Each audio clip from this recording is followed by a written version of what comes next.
What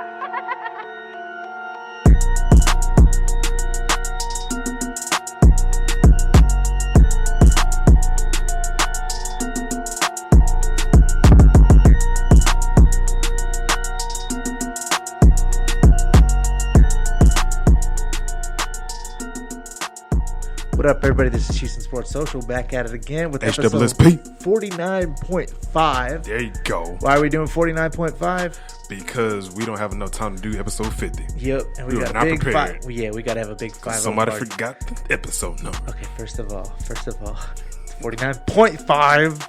And we're going to roll with that because we're having a big 5-0 episode coming soon. Yeah. And with that, we're going to have a lot of guests. We're going to have a lot of people calling in. So until we prepare that, we're going to have 49.5 in the making. So without further ado, my name is Justin. It's your boy, Shanwell. Hey, why are you talking like an R&B dude? Bro. It's your boy, Shanwell. Wow. Okay. Coming to you live on Soul FM. Where we play the Anyway, it's your boy, Shanwell. There you go. Put a Shan little bass Bam in your Kablam. voice. Shut the fuck up. Dude, I got to do this third time I got to do my introduction, bro. It's your boy, Shanwell, aka Shan Bam Kablam. Shan Amazing, Dark Temptation, and Shan Bam. Goddamn! Let's get it in. Let's go. This is your host, Dark Temptation, coming to you live on Soul. You said FM. Sark Temptation? Dark You said Temptation. Sark. Well, You said Sark. But anyways, carrying on. You over there stuttering just like me. Yeah. Bro, how you gonna get me and get yourself in the same joke? Because Anyway, I can laugh at myself. moving on. Because I'm fucking hilarious. Moving on, we got a good episode for you today. We got some Texans news. Let's go. We're gonna recap that game we had last weekend, and we're gonna figure out whether they're for real or not. We're gonna talk about the NFL. You're gonna talk about the Eagles game. All right, hell yeah, I There's a am. lot this past Thursday game. You know I got to talk about my Eagles, man. Yes, sir. And then we got Rockets news. NBA Media Day was yesterday.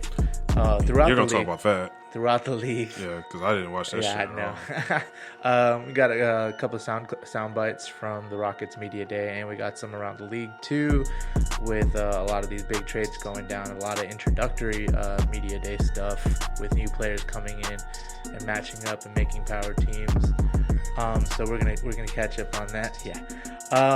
Then we're going to go into baseball. Woo! October baseball is The Astros. gentlemen Playoffs time, and baby. ladies. Playoff time. Yes, and so we're going to talk about how the Astros can proceed from here, the road ahead for them, and what we can expect. World Series or bust. Then we're going to just touch up on the rankings throughout baseball, where everybody stands right now record-wise.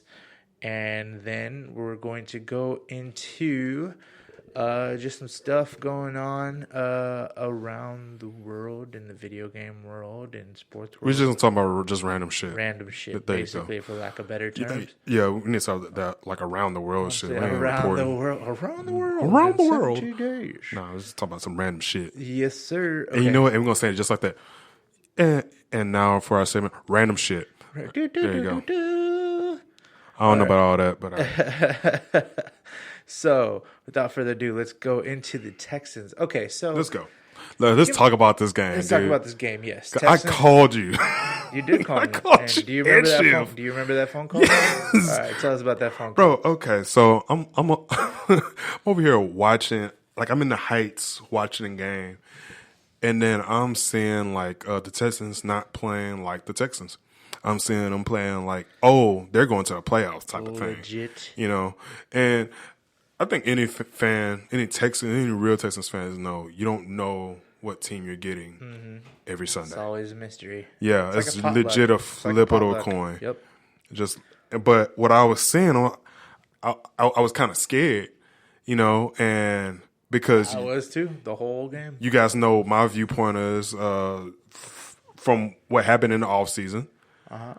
I was saying the Texans is going to have a losing record. Yes, I you said, were. what I say, 7-9? 7-9. Yeah, I said 7-9. What did I say? 8-8 because you're a bitch. But Not a bitch. he's a safe ass dude. Come on. Okay, you didn't even say it's a winning. You just say, oh, it's right in the middle. Safe ain't nothing to be ashamed of. It's not. All right. Carry on. Anyway. Anyway, you do not gamble, apparently. Yeah. I do not. Except for FanDuel. Anyway, carrying on. Anyway, so I was saying, of course, I was seeing like Deshaun Watson just making these amazing throws. Then I was seeing Hopkins catching. I'm seeing Fuller making a touchdown. I'm seeing freaking Stills going off. And I'm just like, I called Justin and I called Shiv like right after I called you, and I was like, hey, so I need you to like make sure like curb my enthusiasm on this, like make sure my expectations stay where they at because the way they're playing right now, they looking too good, too good. They're keeping up with the Chargers and beat them. And like the Chargers ain't no slouch, bro. The Chargers ain't no fucking Phillip Rivers punk is team. a Hall of Fame. Future Hall of Fame. Absolutely. Freaking. And do you have Austin Eckler, who was like the backup for he was the backup for the Chargers when Melvin Gordon was there, just to be clear, right? He was a man back. Yeah. And then he came to man back. I have him on my fantasy, and he's popping off, dude. Like at least 20 points. Yep. You know what I'm saying? Like as far as these past, I think 3 games, at least 20 points. He's popping off. So I'm like, damn, dude. Like the Chargers, as far as the offense goes, is really good. But we whooping that ass. Our defense is on point. Our secondary is still shaky. Jonathan Joseph with those 20-yard cushions. No. But other than that, man, we was doing good. Like we looked like a legitimate team. I was surprised. But this is the second time I've been surprised. The second time because the first time was against the Saints, and we did a lot better than I thought we was. Kind of laid an egg against the Jaguars. And this is why, and I really have so much more respect for Deshaun Watson because that dude does not give up. He made shit happen. Yes, he made 2 of those touchdowns happen. Absolutely, escaping pressure in the pocket. Yeah. His play extension is fucking phenomenal. It's Rodgers-esque, but he can run. Yeah, that's true. Way better. Yeah, he can run way better. Yeah, you know, and like this kid's amazing, dude. He is amazing. This kid is good. Hopefully, he'll be the face of the NFL in the coming future, and hopefully, he'll stay a Texan. And Kenny Stills, man. Stills doing work. Piggybacking off of what you said about him, he was popping off, and it kind of 4 receptions and 89 yards. That's pretty fucking good. And it kind of makes you wonder what is Kiki Coutier's role going to be now that Kenny Stills has jumped in. He's an experienced vet versus the rookie that can't stay on the field. And Kenny Stills has worked with Drew Brees. He's worked with Ryan Tannehill when he was with Miami. He was with Miami. And dude, don't forget about Fuller too. Fuller's been putting in some work too. Yes, he has. And I mean, I don't think Fuller is as fast as he used to be because he had a 4.2, right? Yeah, he had a 4.2. He had a 4.2, but he tore the ACL twice. No, first with the hamstring injury. And then the second was an ACL. Okay, and so I'm pretty sure he's not as fast, but hey, he still got hands though. He still got burners. He'll still create separation. See, Hopkins isn't a separation kind of guy. What he does is he muscles. But he beats you with height. He beats you with height and athleticism, and his catch radius is insane. Absolutely, he's super long, and those big ass hands too. Another thing that I wanted to point out. I remember last year when it seemed like tight ends were just fucking kicking on our ass. They were too fast for our linebackers, and they were too big for our safeties / cornerbacks. Right. Well, Gronkowski. Exactly. So a stat that's this guy Matt Hammond put up on Twitter. He says tight ends versus the Texans this season in catches, yards, and touchdowns. Jared Cook of the Saints had 2 catches, 37 yards, 0 touchdowns. Josh Hill of the Saints had 1 catch, -2 yards, 0 touchdowns. O'Shaughnessy from the Jaguars had 4 catches, 28 yards, 0 touchdowns. Jeff Swime from the Jaguars had 3 catches, 14 yards, 0 touchdowns. Lance Kendricks from the Chargers had 1 catch for 13 yards, 0 touchdowns. And Sean Culkin from the Chargers had 0 catches, 0 yards, 0 touchdowns. So, Tashawn Gibson is somebody we brought in, right? We brought him in because he can step with these safeties. He was good at that. He was the main guy going up against the tight ends with the Jaguars. So it makes you wonder. Tyrann Mathieu wasn't great against these tight ends, right? He relies on his pure athleticism, but just height wise and just measurables, he just didn't stack up. Tashawn Gibson is like kind of this unsung, kind of unrecognized hero that like has been helping with the defense, and you can kind of tell our weakness went from just defense to mostly cornerbacks. Yeah, I think he has 2 tackles, right? 2 tackles, yeah. Yeah, 2 tackles. So, but a lot of stuff doesn't show up on the stat board. Of course. And that's always sucks for the defense because a lot of those stats do not show up. Exactly. Like as far as you can't measure the amount of pressure you put on somebody. Like but and then you saw J.J. Watt being his old self, getting a couple of sacks. Yeah, you saw DJ Reader with the middle push. You saw Whitney Merciless. Merciless got 1 sack, and then you can see just the linebackers are playing good too. And so safety is good, linebackers are good, line is good. Secondary, it's dude. Secondary. And, it's that secondary. Dude, they were picking on Jonathan Joseph. Absolutely. Dirty. And Absolutely. I understand what he's trying to do because he doesn't have the speed and athleticism that he used to do. So he plays with that cushion because he expects these people to burn past him. But the thing is, they just kept hitting those under routes, and they were just picking up chunk yardage. And it seemed like every time they needed a first down, which way do they go? They go to Joseph's side. And Bradley Roby's doing really good. Who's the other cornerback? Oh, my God, I'm blanking.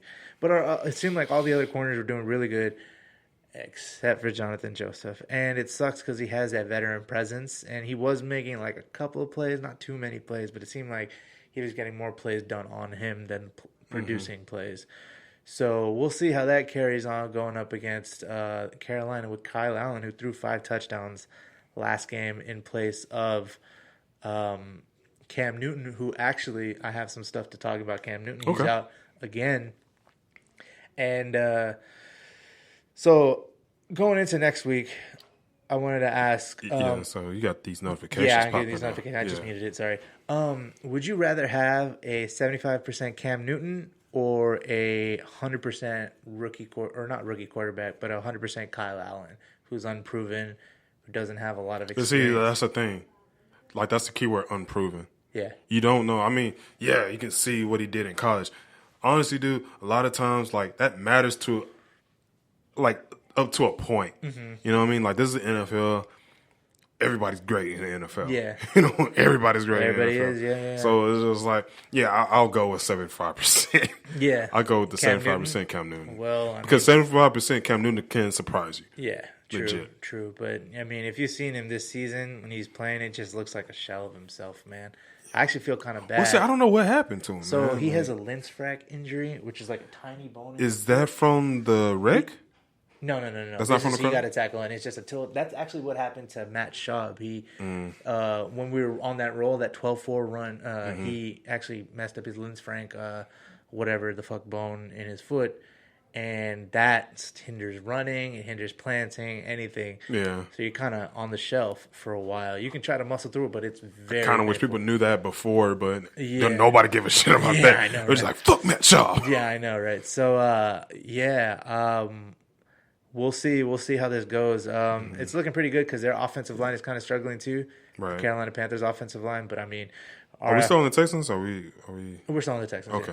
Yeah. But our line isn't like super like sturdy either. And No, it's not. They have They have Gerald McCoy.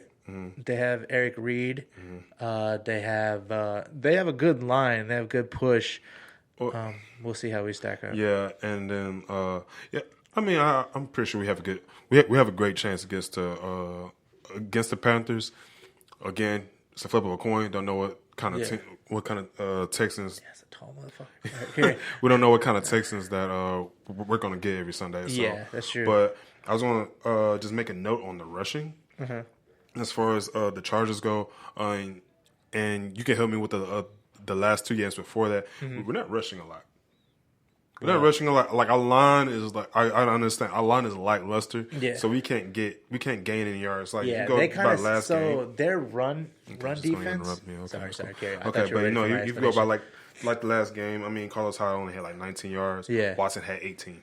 You know, Yeah. like it shouldn't be that close between the quarterback and the running back. backs, You know, and I mean, Carlos Hyde got a touchdown, but I think Yeah. that was at the goal line. Wasn't it? It was at the goal line. Yeah. So, I mean, I wish we had more weapons as far as like not just passing, Because rushing too. Yeah, but rushing too, Can't do that without an elite line.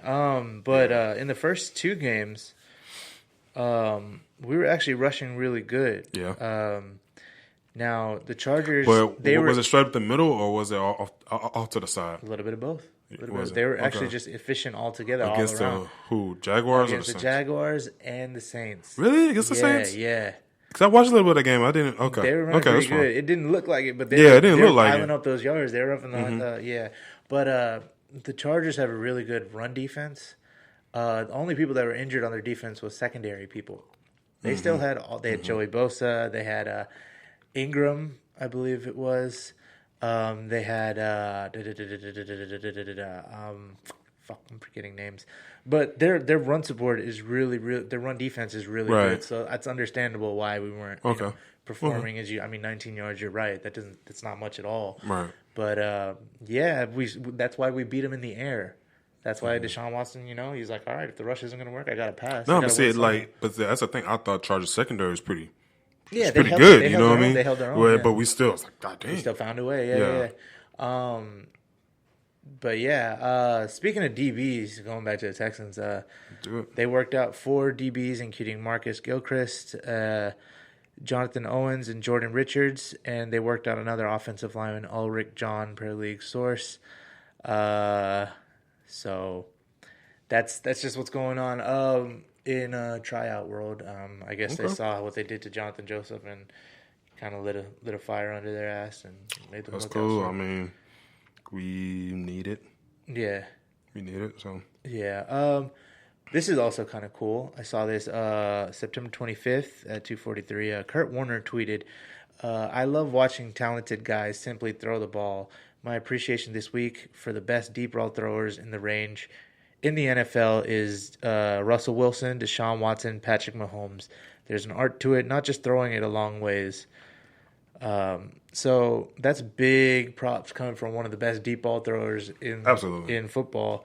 Kurt Warner actually peeping your game and like shouting it out. yeah. That's actually really cool. During that last game, did you see Justin Reed like getting hurt like every single down? Like he was like grabbing his shoulder. I think so. Yeah. It seemed like every single down he was like ah. No, because we was watching the game. It's like again. Yeah, yeah. It was rough. I was like, man, they're gonna lose him for the season. I was scared of that because our defense, especially the backfield, gets infinite. We can't lose anybody. We can't lose anybody. Off of defense, especially, we can't lose anybody. And what's special about this game is Eric Reed, his older brother, plays for Carolina. Mm-hmm. And it was funny. They were interviewing Eric Reed about playing with his little brother, and he was like, he's never beat me in anything, and he's not about to start right now. Oh, shit. The only thing, he's better than me, and he's probably faster than me, but that's it. And so Justin Reed, he retweeted that video, and he was like, bet, all right, we'll see you this Sunday. And so this is Justin Reed. This is coming from Aaron Wilson. She says, Justin Reed, quote, there's no way I'm not playing in this game. Can't wait to play against his brother, Eric Reed. Justin Reed was full grow at practice after dealing with shoulder injury Sunday.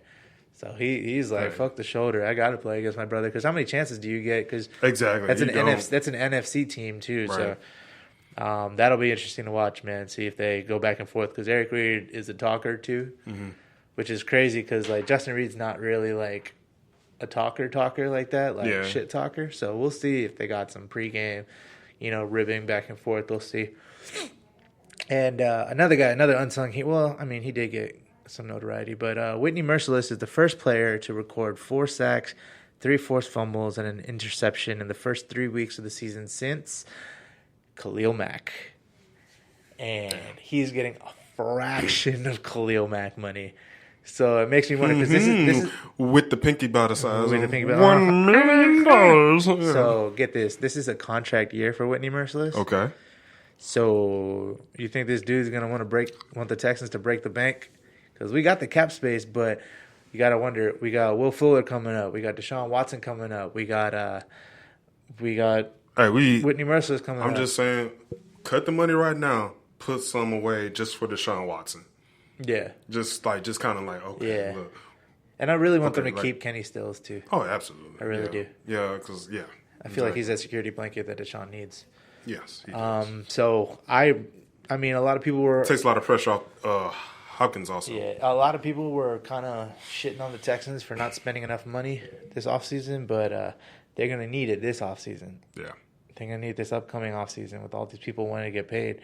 So we'll follow that closely. Next thing up is the NFL has named QB of the Texans, Deshaun Watson, the AFC Offensive Player of the Week following his performance in the team's 27-20 victory over the Los Angeles Chargers. He deserved it. He made some shit out of nothing. Yes. That one little where he was getting sacked up top and he ducked down and rolled under it and threw that touchdown to Akins, who ran that shit like 80 yards. Bro. That's just pure athleticism. Yes. You don't teach that. You can't teach that. You can't and teach that. I'm glad he's doing well right now. Mm-hmm. On the same token, he's making Bill O'Brien look really good. He's making Bill O'Brien look like a genius right now, and I hate it. You know, that's the only thing. There's a saying, don't ignore in victory what you wouldn't ignore in defeat. Exactly.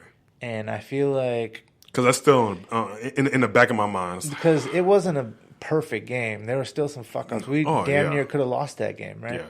But I feel like since we won and Deshaun Watson is playing so good, it's masking a lot of the inefficiencies that are present in Bill O'Brien's offense. Yep. And because a lot of those like scramble plays like that, that's not designed at all. No. So that usually happens when the play. It's improv. It's improv. Yeah. But why do you have to improv? Is because your play didn't work. Right. And it seemed like he was improving a lot. So what does that say about the play calling? Play calling ain't work. The play calling ain't working, but he's been doing that. Deshaun's been doing that since he got here. Exactly. So don't ignore in victory what you wouldn't ignore in defeat. Well, and it seems like we're doing a lot of ignoring when it comes to play calling. So I'll still say it, dude, because that's still on the back in the back of my mind. I'm like, damn, dude, these plays, I don't know. Yeah. I mean, thank God for Deshaun Watson. Yeah. Thank God for everybody kind of trying to keep the play alive. Yeah. Because he's, I don't know, bro. If this was Madden, I wouldn't pick those plays. Yeah, exactly. Even in Madden, they would have picked better plays. But with all that being said, with all the Texan stuff that we talked about, I want to ask you, is this team fake or for real? Dude, I don't know yet. I don't know. You need a few more games? This is probably like, the third or fourth time I said it. You don't know what kind of Texas you're going to get every Sunday. So when should we have a recap on when by the fifth game? Fifth game? By the fifth game. I usually go like 6, but that's like pretty much half of the season. I'll go like fifth game. You need 5 games? Like fifth game. That's fair. Like fifth game, because we got the Panthers next, and then who do we have after the Panthers? Shit, I can pull it up. Texans schedule. I thought you were on ESPN. Mine, no, ESPN. They play the Falcons. Well, hold on, because the Falcons are a shell of themselves, kind of. Yeah. Yeah, so I wouldn't be too scared of that. Matt Ryan, for like the past 4 seasons, he only had like few interceptions. He's thrown like 4. That's what I'm saying, dude. What happened to Matt Ryan? That's what I'm saying. I was like, dude, the Falcons are on what they used to be. Yeah. He's in like some kind of slump, or he has like the yips or something. I don't know, man. But they don't. He doesn't look like himself. And when you got Julio Jones and you're not, I mean, he's getting paid. He's good, but still, like, I don't know, man. It's kind of crazy. But I still wouldn't take them lightly just because it's Matt Ryan. Man. Oh no, I'm not taking them lightly, but I'm trying to be positive about it at least. Yeah. You know? It's just they're not looking like the Atlanta Falcons that went to the Super Bowl against the Patriots. Yeah. Definitely. 3-4 seasons ago. Definitely. Well, all right. Well, that's it for the Texans. We'll recap on next game, next episode. We'll see whether our predictions are okay, whether this team is for real or not. So moving on to the NFL, Adam Hogue, quoting Khalil Mack, he says, Khalil Mack on facing Dalvin Cook and the Vikings rushing attack, quote, "You know it's going to be a physical battle. Pop your Advils and get ready. It's going down." Damn. Because Dalvin Cook is a big running back, and Khalil Mack is up to the challenge. That's going to be a good game. Yeah, it's going to be good, gritty, like nose in the dirt kind of game. I like Khalil Mack, man. Just watching that Bears game. Yeah. Just their offense, like they were playing like that Sunday night game, Chicago. Mm-hmm. Yeah, people were talking about that. I did not watch the game, but people were saying a lot of shit about it, though. Just like as far as a lot like of people Chicago. were like, Trubisky like redeemed himself. I still think he's a suspect quarterback. Yeah. But their offense was firing on all cylinders, so it's hard to tell. But this should be a good game. It'll be a test to see if Trubisky can, I mean, he's still pretty. He's decent. Pretty new, he doesn't though. suck. Yeah. Yeah, he's still pretty new. He got picked before Deshaun. Yeah. He was the first pick before Deshaun. So it's like he's been here for like 3 seasons. Yeah. But he's still kind of like people still don't know. Yeah. Like, you still don't know. Kind of raw still. Mm-hmm. But we'll see. Next up, this coming per Ian Rappaport. Remember Jay Ajayi, how he had that ACL thing? Yes. He was a pretty good running back before that, right? He was pretty dependable. I had him in my fantasy, and he did pretty well for me. He was a free agent, and he was coming back from his ACL surgery. For Ian Rappaport, free agent running back Jay Ajayi has informed all 32 teams that he is ready for game action and fully recovered from ACL surgery. Source said his market could heat up quickly, especially with running backs. Mm-hmm. It's always a running back market. You can't have too many running backs. You can't. So I would say that he's probably going to be a very hot commodity pretty soon, especially as injuries happen. The Eagles running back got hurt during that game on Thursday, right? The Eagles running back? Yeah. Sanders? Was it Sanders that got hurt? I was just on that. God dang it. Yeah, but they could be in the market for a running back. James Conner has been going through some shit to the demise of my fantasy, but the Steelers could pick him up. There's a lot of teams that could pick up running backs, and Jay Ajayi would be a perfect plug and push kind of running back. Miles Sanders? Yeah, probably. Then Uncle Rico, a.k.a. Gardner Minshew, has been voted the Pepsi Rookie of the Week. This dude's a kind of interesting cat. He's like Baker Mayfield on steroids. Meaning like over the top personality, kind of. He's embracing it. Okay. This dude works out in the locker room in nothing but a jockstrap and has a handlebar mustache and sunglasses and a headband. Yeah. And yeah. He sounds like one of those. He's Uncle Rico, dude. Yeah. He's definitely Uncle Rico. So, congrats to Gardner Minshew, I guess. Okay. This is what I was talking about, the Cam Newton thing. This is coming from Matt Harris. Okay. Cam says he realized pregame before the season opener versus the LA Rams that he couldn't run. QB1 elaborates for 15 minutes on his current injury and the timeline. So that Linsfranc injury must really be fucking him up because they played him the season opener. Right. And he couldn't run. So that's like gross mismanagement. This is your franchise QB, right? Exactly. He can't run. He can't run, and you're putting him out there against the Rams defense with Aaron Donald out there. Like, even still, I don't know, man. I hope he didn't wear himself out. That's kind of what happened to Mike Vick. Hurt himselove out of the league. So, dude, where's the injury report? Jesus, don't even worry about it, man. Then, I love Bill Belichick. It was crazy. Maddox that got hurt. Maddox, that's what it was. Maddox, but he was a receiver. No, you're talking about the guy that got stretchered off, huh? Yeah. No, I'm talking about the running back that got hurt. They had a running back that got hurt, too. Because I didn't see the first quarter of that game. Yeah. First half, rather. You didn't? Mm-hmm. Okay. We'll talk about that after this. This is coming for Sam Farmer. Joe Buck. So before these games and stuff, the commentators usually have like meetings with the coaches and the players to kind of get like sound bites and stuff to say during the game. Okay. Those are called production meetings. They meet with the coaches, the players, all yada yada, all that stuff. So like during the game, they have some filler stuff to say during the game. Otherwise, it would just be silence, right? Which I kind of prefer sometimes. But Joe Buck on production meeting with Bill Belichick. He says, quote, he'll talk about baseball, talk about the Civil War, talk about the Iranian nuclear program, but he basically won't even tell you if Tom Brady's playing that week. This dude, like I would expect no less from Bill Belichick. He'd be like, so during the Civil War, Stonewall Jackson was like a hell of a general. He played the pincer technique and he like flanked them. And I was like, what? Can you imagine, like, dude, coach, we came here to talk about football.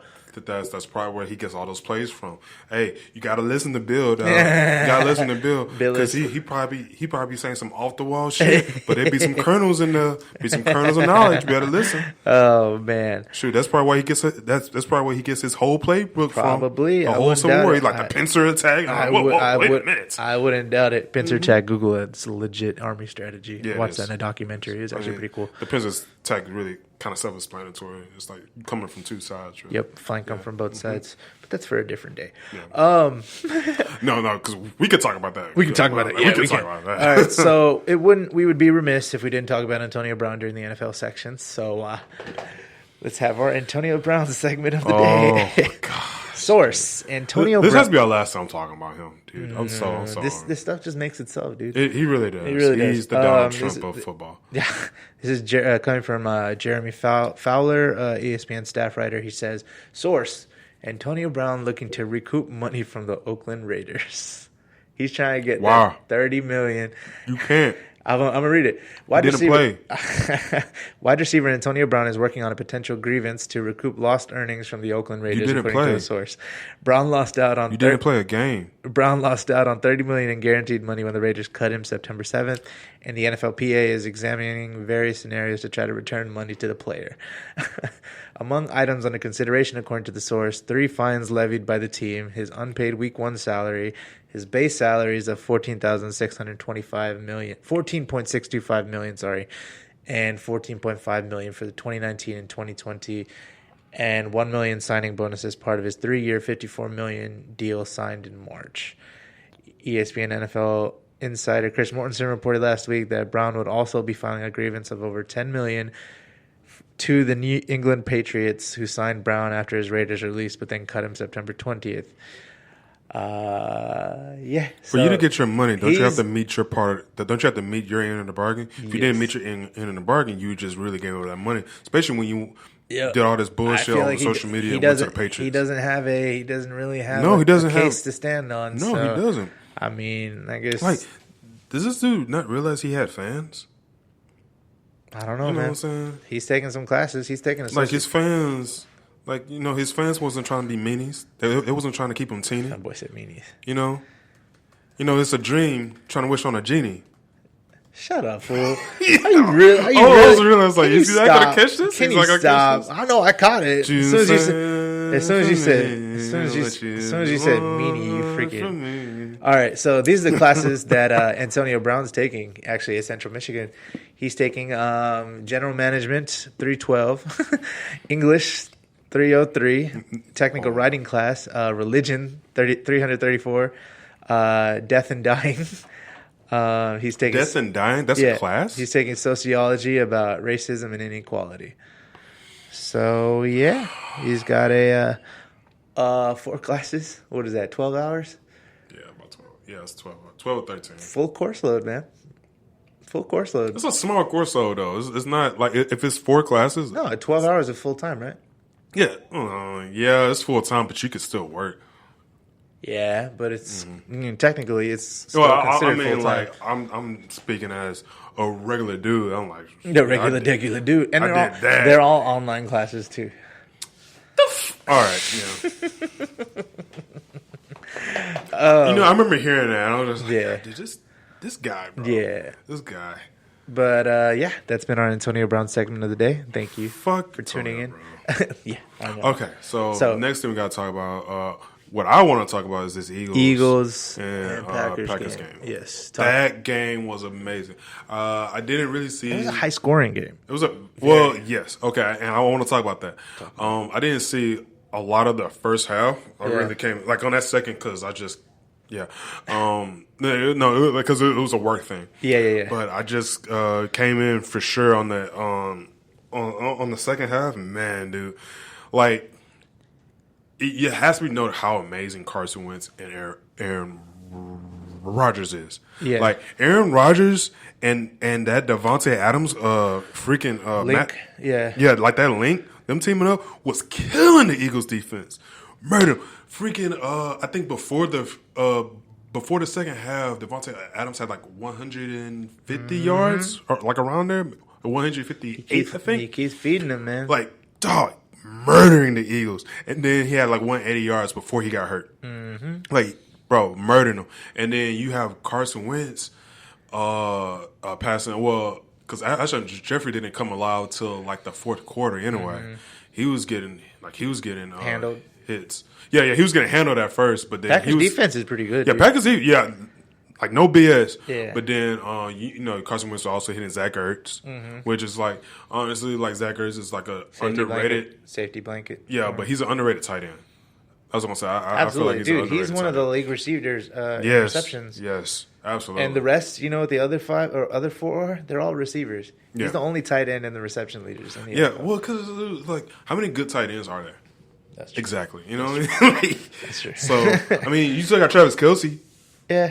Maybe Tyler Eifert. Travis Kelce. Travis Kelce be doing work.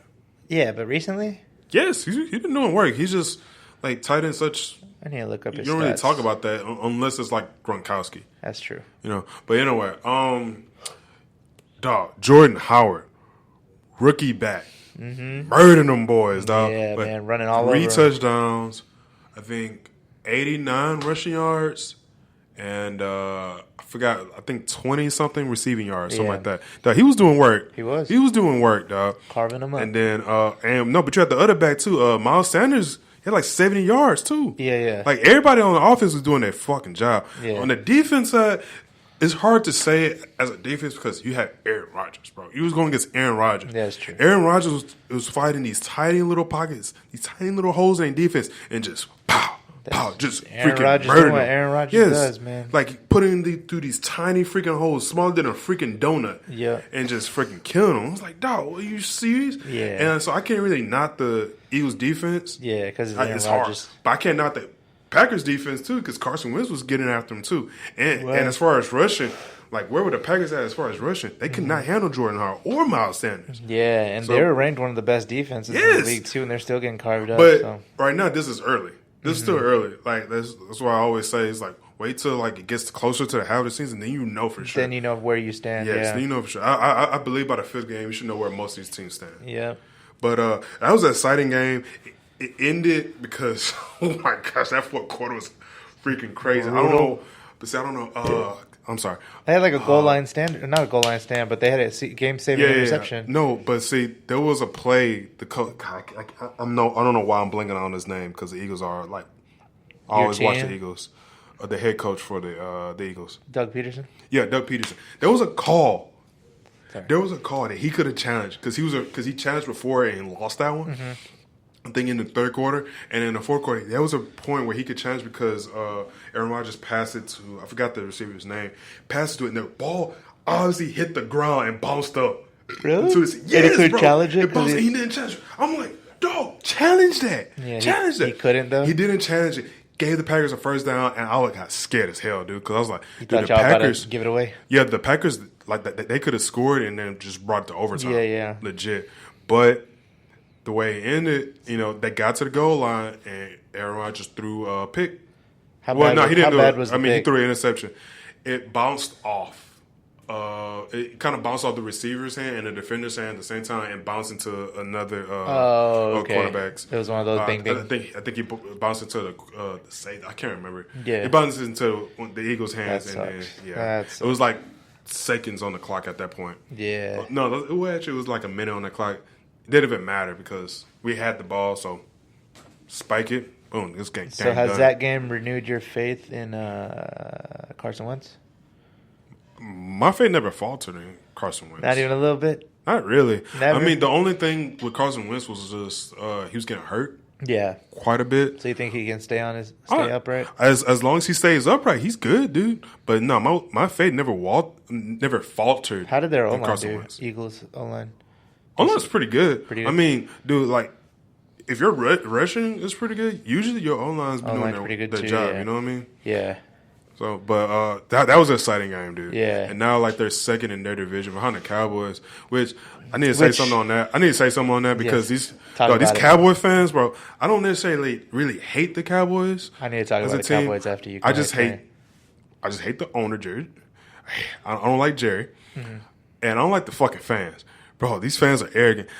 Understand, the Cowboys have played 3 easy freaking teams. I was played. gonna say you haven't Washington, played anybody. Miami, and who else? The Giants. You haven't played Y'all anybody. ain't played anybody. Like y'all ain't played anybody noteworthy. And they're about to play a contender this week. Yeah, who they playing again? Dude, I don't keep up with Dallas. Yeah, I don't really. Why you gonna ask me these I thought things? I saw it. Why you gonna ask me these I'm gonna things? check it.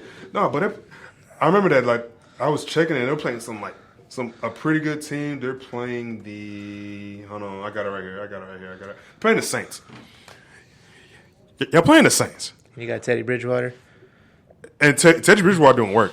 He did good. Yeah, Teddy Bridgewater doing work because he never was really a bad quarterback. Mm-hmm. He just never had his time to shine or had a team that can really elevate him to the next echelon. Yeah, echelon.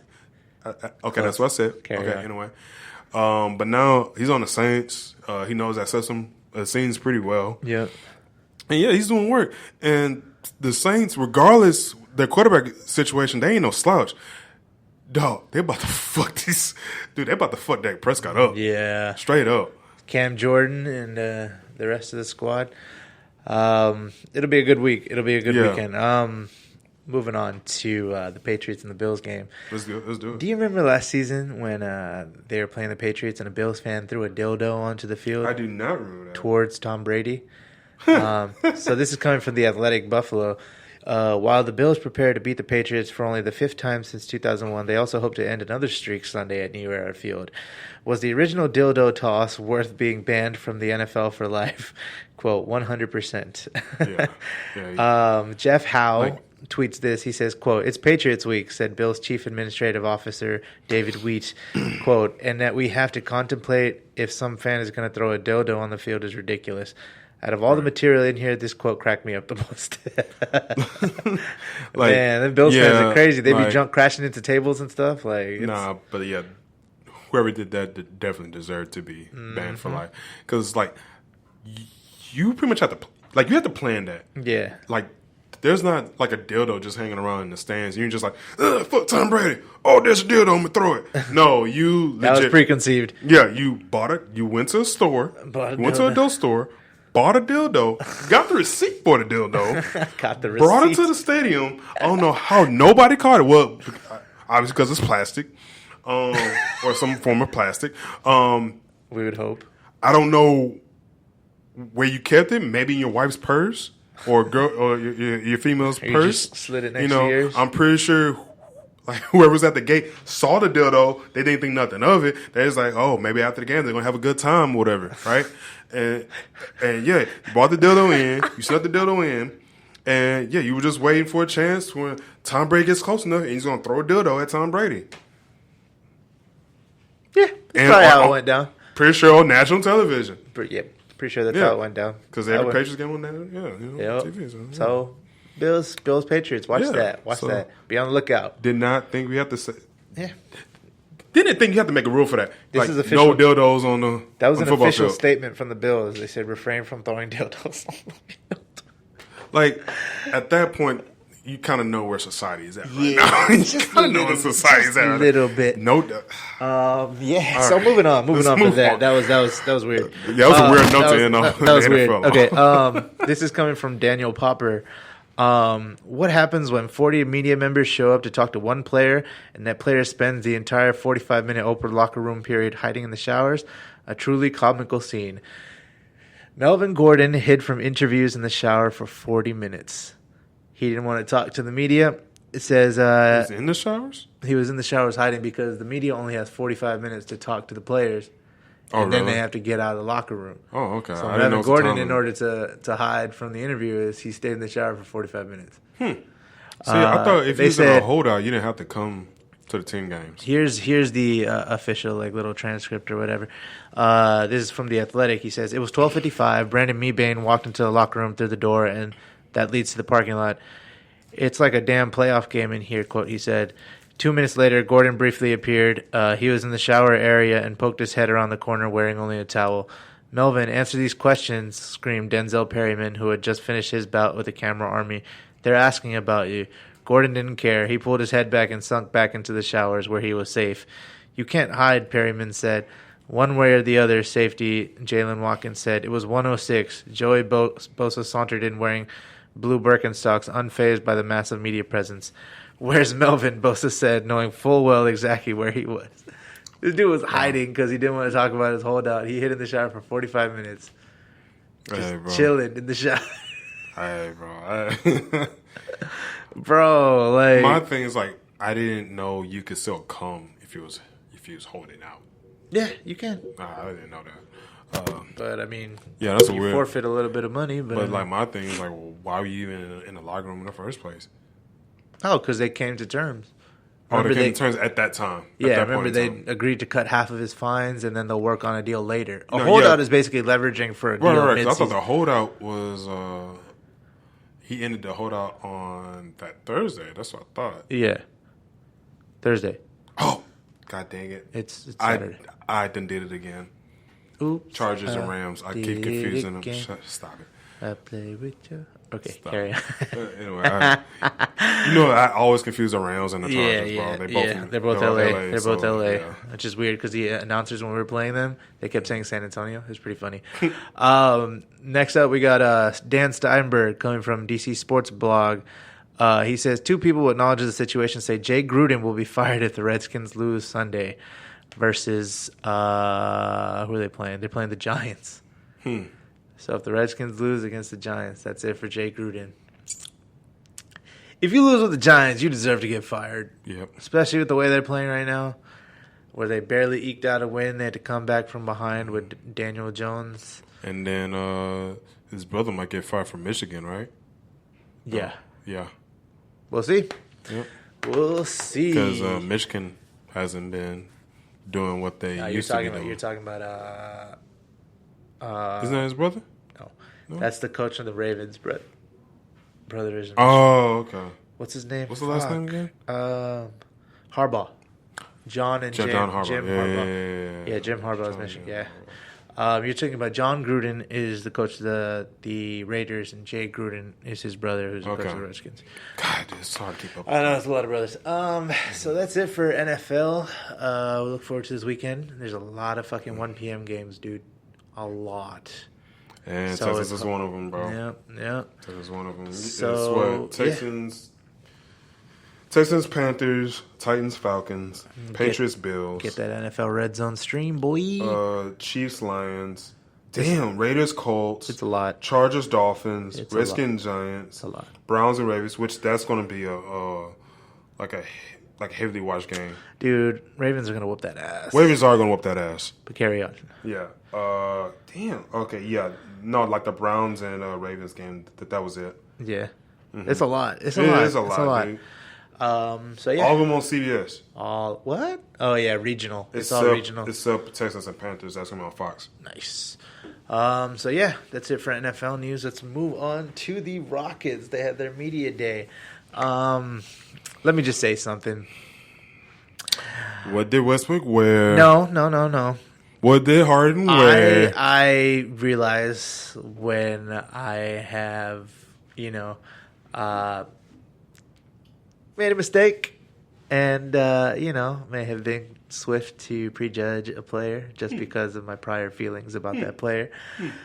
But listening to these interviews and listening to Russell Westbrook in preparation for this upcoming season, I'm kind of warming up to him, man. Oh, are you? Warming up to him. I really am. Would you say that he deserved MVP when he got MVP?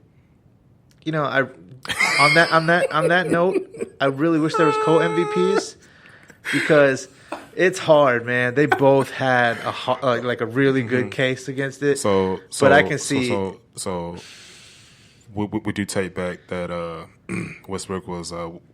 What's that term you said? Stat packing? I mean, he was stat packing. Bullshit, bro. Don't even start that. He was. Dude, you had to pass on the fucking ball for him to get his sit. No, what are you talking about? No, he has to pass the ball to get his sit.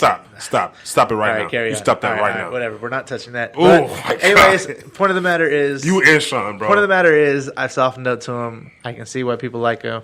I like him too. I'm really looking forward to this season.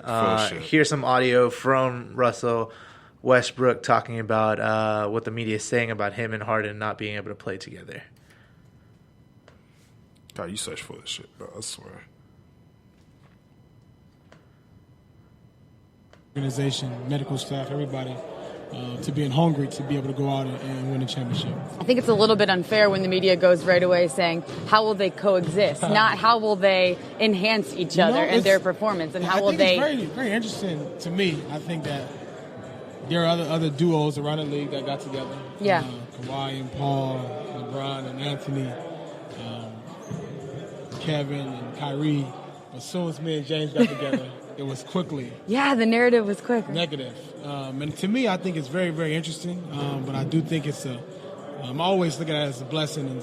It's great because I always look at it as if there's constantly things said about you in the media negatively.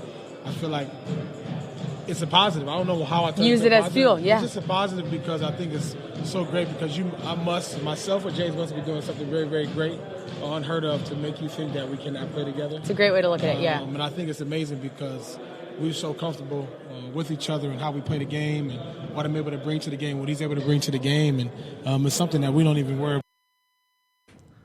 Bro, I'm excited.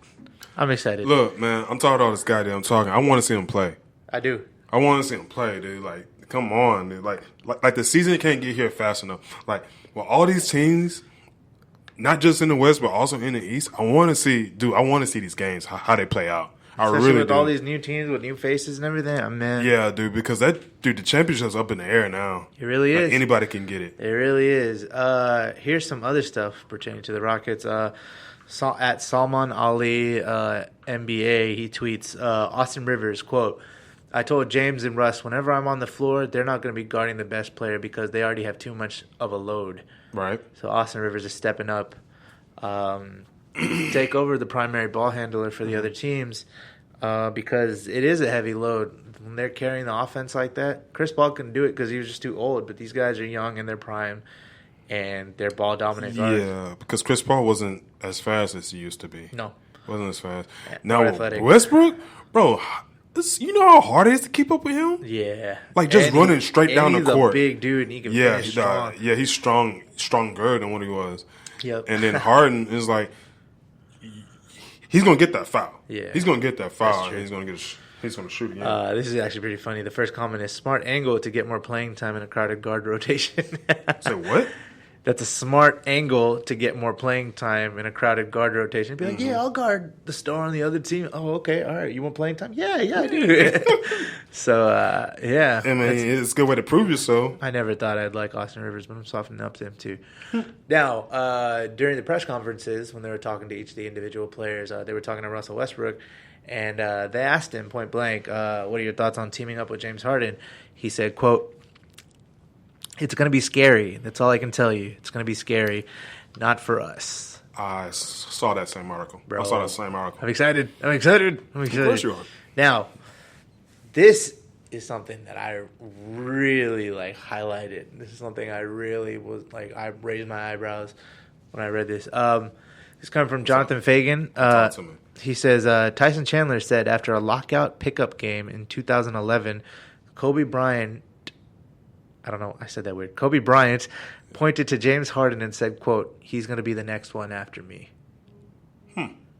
That's big praise coming from Kobe fucking Bryant. Yeah. That is big praise. Yeah, both, yeah, man. That is big praise. That's big praise coming from a marquee player. Like one of the greats. One of the GOATs, yeah. Future Hall of Famer, easily. Yeah, real recognized, real. Mm-hmm. This is actually a funny quote. Per Kelly Iko, NBA, Gerald Green on Russell Westbrook, quote, there are two types of dogs in this world, cage dogs and purse dogs, and Russ damn sure ain't no purse dog.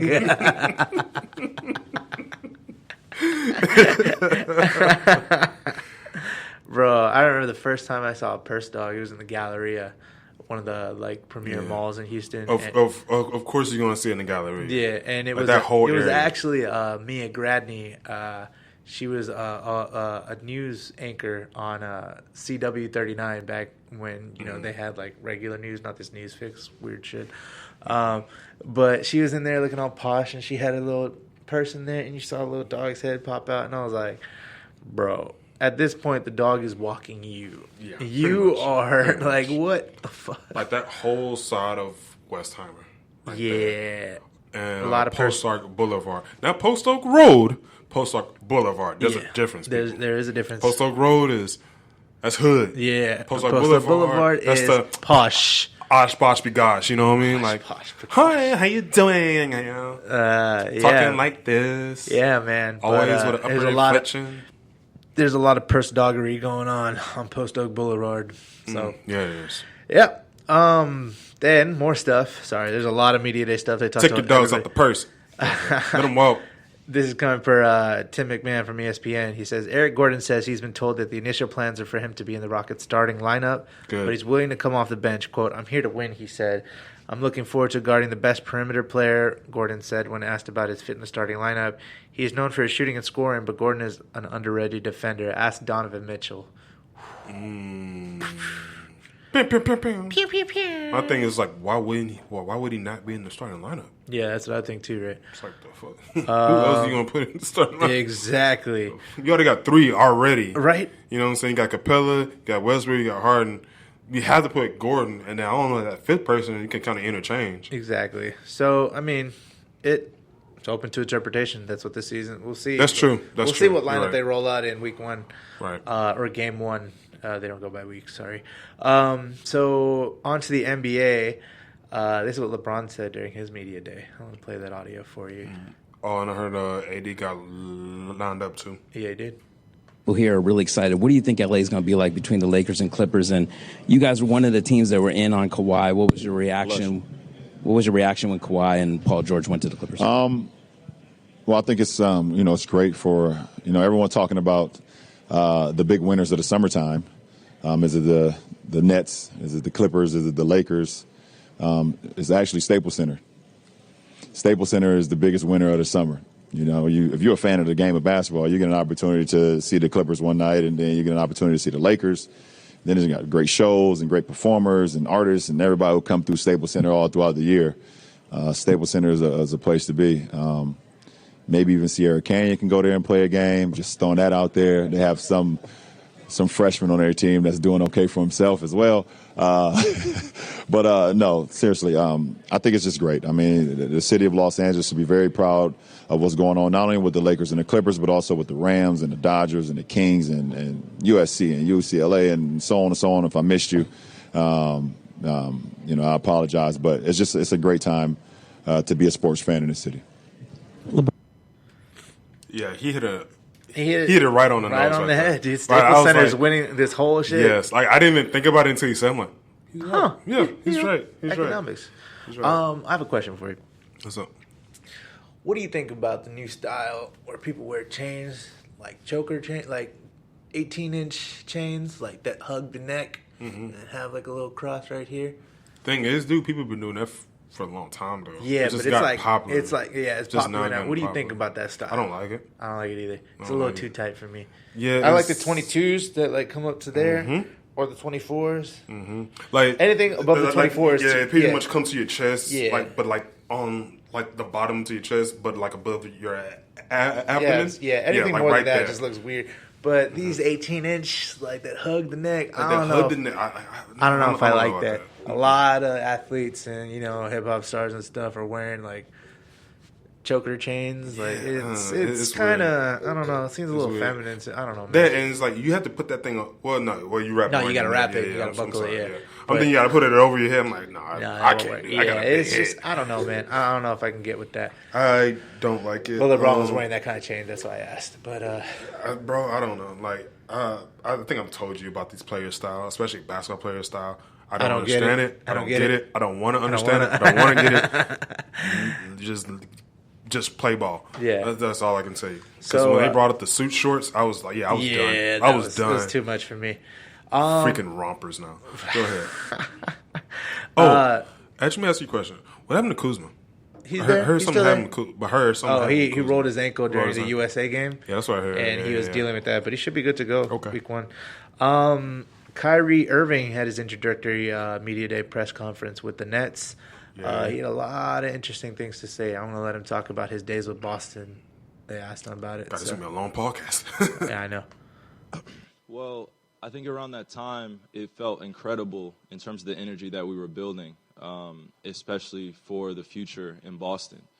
It was something that I couldn't really explain at the time because, personally, I don't think I was acknowledging the things that were surrounding my life as well, and how to lead this group of guys that I've been traded to, that I wasn't drafted by Boston. I had no type of affiliation with Boston before I left Cleveland. There wasn't any works, anything that happened. Boston was a surprise team with Wick and Danny that took the chance on trading for me. And when they did, and the way our first season happened, and then also the way the end of the season happened, and having so much youth and so much exuberance and goals set personally, I think that some of the actual knowledge that needed to be had in terms of being a championship team takes more than just 2 years. It takes more than just an environment that you feel just comfortable in. Hey, I think I want to re-sign here if you guys have me. Boston crowd was immense. It was crazy. They loved me in Boston. I loved the Boston fans. And then 2 weeks later, things just got really, really rocky for me in terms of when I left I believe after the Phoenix game, I went to my grandfather's memorial, and he passed on October 23rd, and after he passed, basketball was the last thing on my mind. So a lot of basketball and the joy I had from it was sucked away from me, and there was a facial expression that I carried around with me throughout the year.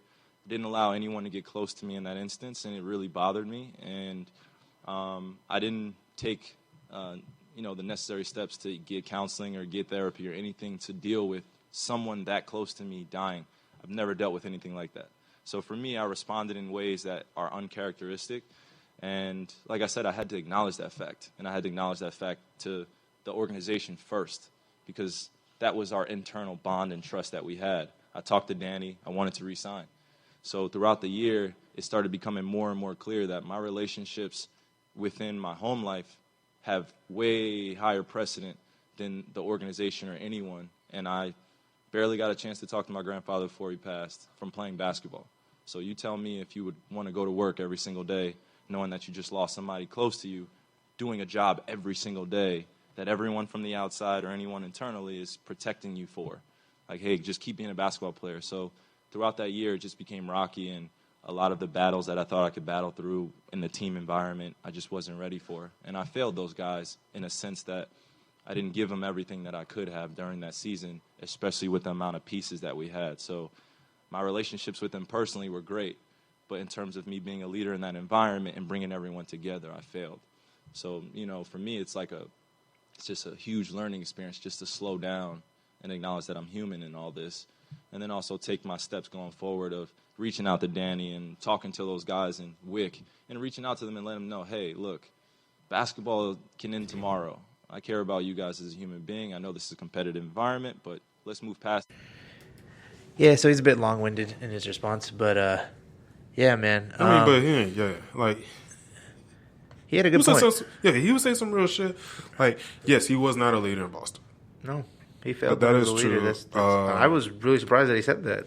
Really surprised. Because a lot of players aren't that self-aware. Nope. They'd be like, fuck them. They're not my team anymore. Yeah, like they would just blame everybody else and just like, oh, you're not the problem. Like, you could be shows a little bit of maturity. Yes, it does. Who knows if he still believes the earth is flat. But we'll see what happens when he's on the Brooklyn Nets.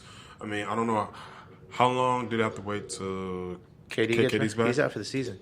Oh, still out for the season. Okay. Yeah. Speaking of KD, he said some stuff about KD too. If you want to pop that. Okay. Cool.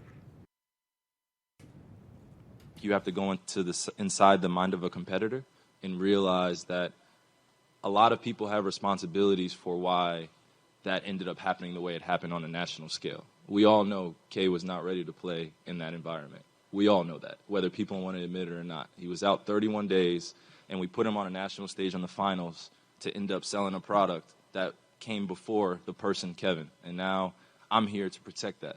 I'm going to be a protector of that all throughout the year and not allowing anyone to infiltrate that circle of, hey, K, do you. Get right. We'll be fine.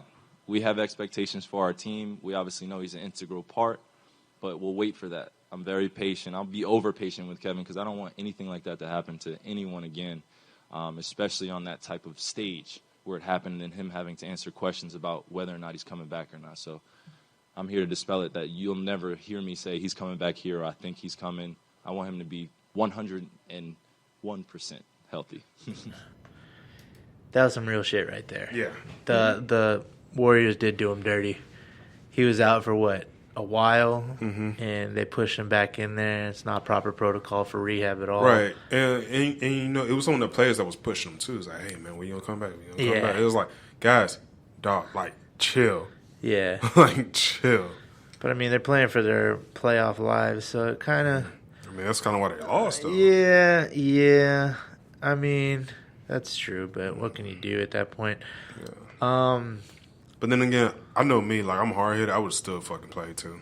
Yeah. I would have still played. Like, fuck that. Got That's a championship true. to win. But you got to look out for yourself a little bit as these players. True. Instead of being a commodity, you got to realize you have a life, too, after that. So, yeah, that was the highlights I really got from Media Day. Just those. Moving on. Lonzo Ball went on Adrian Wojnarowski's podcast, and he says, interesting quote, he says, quote, "I'm controlling everything now. You really can't tell me what to do. It's my life, my career. I'm making all the decisions." Lonzo is responding to Woj asking him about his father taking control of his shoe brand. He does say he doesn't regret it, though. So, okay. I guess that's the end of Big Baller Brand. We'll see how his father reacts. Whether that family gets their shit together, who knows? I mean, he got a couple more sons rising up. So Yeah, I hope he doesn't, toxify their careers either. But, yeah, that's it for that. And then, so a lot of this offseason, there's a lot of tampering bullshit going on, right? This is coming for Shams Charania. The NBA has sent a memo to teams with official tampering guidelines. Some key points: conduct from player inducing another player to demand trade will be violative of tampering.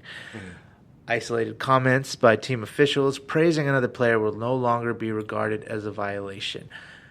Magic Johnson got fucked. He got fined because he was talking good things about Anthony Davis, and then he got fined $500K. So really? Now they're saying it's fine if you just praise another player, but you just can't. If you praise him for his gameplay, what's the problem? I know. Well, it's legal now. I didn't know it was illegal. I'm like, what Yeah, you would think, but that's dumb. I mean, I'm glad they clarified it on it at least. So he's gonna get his money back? I guess. I hope so. So that's it for the NBA. Let's go on to the Astros. Playoff baseball approaches. And, of course, right on cue, per Chandler Rome, Carlos Correa has been shut down for the remainder of the regular season, A.J. Hinch said. He expects Correa to start Game 1 of the ALDS. All right. Back pain. You would have thought he said he was fine. He's ready to go, but, of course, alas. He got like another massage or some shit like that and kind of fucked up his back or something. Probably. I don't know. Look, all I know, the Astros doing good. Yep, they're sitting at 60-21 at home and 45-34. Like we clinched. Well, we didn't clinch because the Angels beat us last night, so we didn't clinch. But we're still there. Home field advantage, we have it, though, because we're the top of our division. We're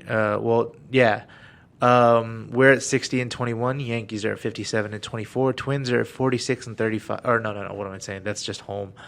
Athletics are 52-29, and Rays are 48-33 at home. That's all their home records. So we got that home field advantage. We've taken advantage of it. So we'll see how it goes. That playoff picture, when they release it, we'll have it out for you guys. So that's it. Fun times in Houston. Okay. We were talking about this a little bit before show about Infinity Ward and Modern Warfare. I thought you said Activision. Activision is like the main, but Infinity Ward is... because Activision is the publisher. Yes. Infinity Ward is the developer. Yes, sir. So a lot of people came out. There was Mr. Dalek JD. He tweeted, "Whoa, Modern Warfare Spec Ops Survival Mode is exclusively on PlayStation 4 for an entire year. That really sucks for Xbox and PC players. Imagine not being able to play zombies for an entire year while another platform does. What the heck?" Okay. Another Twitter user wondered what Sony was getting out of the exclusivity. Legit, Who would even buy a PS4 just for survival on Modern Warfare? Imagine working at Sony and offering money for that kind of deal that has zero benefit to them and only hurts player bases. Taylor Kurosaki says, up to you. I respect your decision. We do our best every day to give our players the best experiences possible. There are decisions that are above all of our pay grades that have to be considered. I understand your feelings, but this is a much better than others I've seen. Okay, I'm just stopping right there. Okay. Because at this point, it's just going to be the same bullshit over and over. Okay, what are your thoughts? It's a time exclusive. Okay. Time exclusives aren't new. Yeah. This has happened before, but it's happened on the other side for Xbox. Yes. You know, like where Xbox would get exclusive content for a year. Yeah. You know, so it's like, now freaking PS4, PlayStation gets a time exclusive for their own thing, and now people have a problem with it. Xbox been doing this shit for years. Like, tell these little bitch fanboys to just stop fucking complaining and wait. Okay. Especially because it probably is going to be a shitload of bugs in the zombie version. That's true. So when you want the bugs to be sorted out before it even gets to your system anyway, dude, just shut the fuck up and keep playing Fortnite like y'all always do. But to counter that, like, haven't we grown past the age of timed exclusives? Though? Have we? Have we though? Because my thing is like, whatever company offers you the most money, you're not gonna say fucking no. But is Sony really making a shit ton of money off of this? For their platform, yes. Year? For their platform, just yes. For a year? Hey, but see that because all it's saying is like, hey, they're trying to get their playing something more. Their player base something more. Okay. Sony doesn't have to give a shit about everybody else. They're talking about their player base more. Now, as far as like hurting the other player bases, y'all bitches still have fucking Fortnite. That's where all y'all coming from anyway. So shut the fuck up. Like seriously.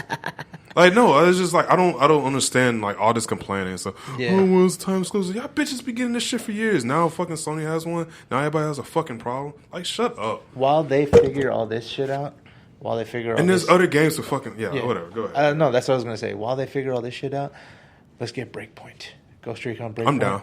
Oh, it looks so good. I've been playing Borderlands 3. I've been getting into that. Yeah. Because, you know, I used to be really into games, but I stopped, especially since I've been, like, working. Adulting. Yeah, adulting. And, but I finally got back on, like, Borderlands 3 kind of finally put me back in. I was like, hey, I'm having fun with it. Yeah. I don't think it's, as far as, like, it being comical, it's not as funny to me as, like, Borderlands 2. 2 was really funny. But Borderlands 3, it almost feels like a whole different game as far as like, dude, like everything like flows so smoothly. You can slide now, you can climb. It's like almost a perfect shooter. The guns are freaking insane. Really? Dude, there are guns that can walk and shoot. You could throw a gun on the ground and it walks and shoots. Is it a turret or is it just like... It's like a mini turret, but it's walking and shoot. But it's like any like so I think Atlas does that. It's for a specific character? No, it's for the company. So there's weapon companies. So it's like if you get a gun from like Hyperion, I think it's either Hyperion or Theodore. They had make those guns that freaking you throw it like when you're about to reload. You throw it instead, and then it fucking either it blows up or it walks and shit and it fucking shoots and acts as a decoy. Huh. Yeah, they have those type of guns That's now. dope. Yeah, it's fucking amazing. I'm playing Zane right now, and what he is kind of like Zero from Borderlands 2, where he makes a clone. It's a digital clone, but a clone can actually shoot and stuff. It doesn't stay in one place. No, it actually fires. Yes, it actually fires. It actually like melees and stuff. Like because it reminds me of that one character from Apex, but he did that character just runs. It doesn't shoot. Okay, yeah, like whatever. Like that's cute. Just bring whatever. Anyway, Apex is pretty fun. Nah, did you even try it? You didn't even try it. I'm fucking with you. I did try it. You did try Apex? I did try it, but it's not my type of game. I've never been like super good at shooters anyway. Okay. I have to like play a lot to like get decent to get good at it. Yeah. But no, I played Apex. I see why Apex is super popular. Dude, I played GTA recently. Yeah.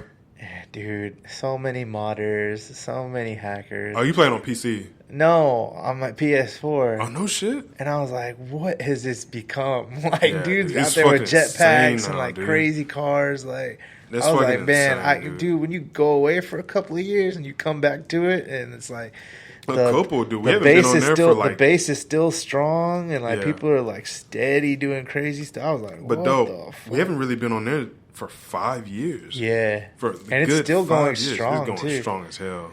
I'm down to like have a GTA day. I'm down. You down? I'm down. I've been down for a minute. You haven't been on. But you just said you ain't got time to play. Neither do I. I do now sometimes. All right, you down But tonight? Ain't shit going down tonight. Tonight, well, maybe because I know after this I gotta go help Siobhan with some placemats for his weight room. Oh yeah. So I gotta go help him with that. Did you see it already or no? No, because after this I'm going straight over there. Okay. I gotta help him pick up those mats. Okay. That's it. Uh-huh. But no, yeah, Borderlands 3 is pretty fun. Was it Breakpoint? That's pretty fun. I didn't see a lot of gameplay of it, but I have. sounds fucking It exciting. looks dope. Well, If I it's- mean, we if both it's- like Wildlands. Yeah, Wildlands is good. We should have played more of it. You down to play that too? We need to. I'm down. We need to. We should have played more of it because those. I still have like the best guns in that. Remember when we went and got like the best sniper? Did we? Yeah. I do not remember. Well, I was playing with some people and there's a sniper. Oh, that's on it. why. Yeah, I No, didn't. I played with you too. You played with me a couple times, but we didn't get like some dope ass guns though. I don't remember that shit. Yeah, we did. I feel like you got the best sniper with me. We both got the best sniper. That's the one where you take off the suppressor and 2 shots will take down a helicopter. You know what? Yeah, I do remember that. Mm-hmm. But yeah, we should play it. We should play it. Yeah. That and GTA. Then But, GTA. yeah, it'll be that's fun. about it. We'll find Oh, other people. And did you hear that Sony and Marvel? Oh struck a yeah, deal? they brought Spider-Man back. Dude, I knew Spider-Man. that shit was gonna fucking happen. I Spidey, was yeah, like, I know. They couldn't. They had to work bro, that out. yeah, because I'm making too much money off it. Like, chill the fuck Yeah, don't kill the cash cow. Mm-hmm. But yeah, that's all I got for today's episode. You got anything else? That's all I got. We got a fight. Well, we got a fight night this Fight Night 160. this Saturday. Not a lot of Well, house. I'm not worried about this one. I'm talking about the next one. I'm talking about is the Nate Diaz And Jorge Masvidal. That's gonna be a good that's a fight. fight. Looking forward to it. Really looking forward to it. That's 2 weeks from now. 2 weeks. 2 Yep. weeks from now, so. 244 UFC 244, I believe it is For a championship. for the championship. No, the BMF belt, not a championship.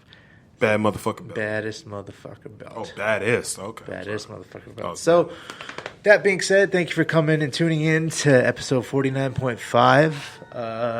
Like I said, if you listened in the beginning, we know why it's 49.5. Right.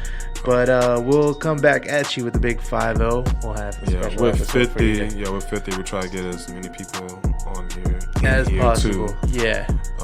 Yeah, and we try to make a big thing of this. Make a big thing of this. Yep. Thanks for staying with us for 49.5 episodes. We appreciate it. We appreciate your loyalty listening to us, and we couldn't ask for better fans. Keep listening. Yeah. Subscribe. Go to our YouTube page. Go to our YouTube page. Our YouTube Give us a page couple needs of some views. views. Subscribe to that too. Yeah. I know it's a little easier to listen to it audio, but we do have a YouTube page. And yeah, show that some love too. We're on Spotify, Spreaker, Apple Podcasts, Iheartradio, and all the works. Everywhere you can find a podcast, we are there. So without further ado, my name is Justin. It's your boy Sham Wild, Sham Bam Kablam, Sham Amazing, Dark Temptation, Sham Bam Goddamn. Signing out. Signing. Catch y'all later. Voice of Dark Temptation. I still think it's 2 fingers for. I mean, it's three fingers for the prostate. You said 2 last time. How you gonna add Okay, fingers? 2 fingers for the prostate. 3 fingers. That's torture.